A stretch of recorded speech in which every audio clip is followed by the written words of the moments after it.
درود دوست گلم، به کانال بومبک خوش اومدی. اگر دوست داری با پارچه کارهای آسون و زیبا بسازی و کسب درآمد کنی، کانال ما رو سابسکرایب کن. در ادامه تعداد و اندازه پارچه های مورد نیاز برای دوخت این رومیزی پارچه زیبا رو میبینیم. پارچه 70 سانتی رو به پشت قرار میدیم و لبه های پارچه رو مطابق فیلم 2 بار تا میزنیم و با چرخ خیاطی دور تا دور کار رو به همین روش دوخت میزنیم.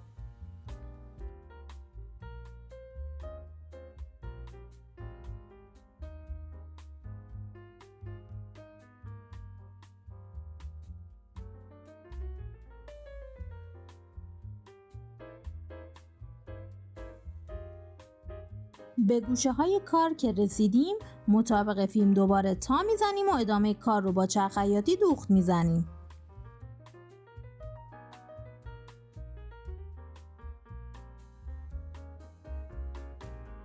نوار کتان رو روی قسمت دوخته شده رومیزی و دور تا دور کار قرار میدیم و روی نوار رو با چرخ خیاطی به روش زیگزاگ یا ساده دوخت میزنیم. به هیچ عنوان نوار کتان رو در حین دوخت نکشید چون کارتون چین میخوره.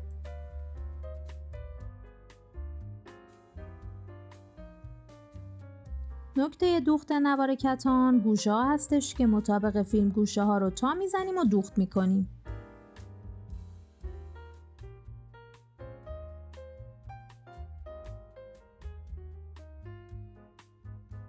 رومیزی زیبای ما آماده شد. از قسمت بالای ویدیو آموزش دوخت دستمال آشپزخونه رو میتونید ببینید.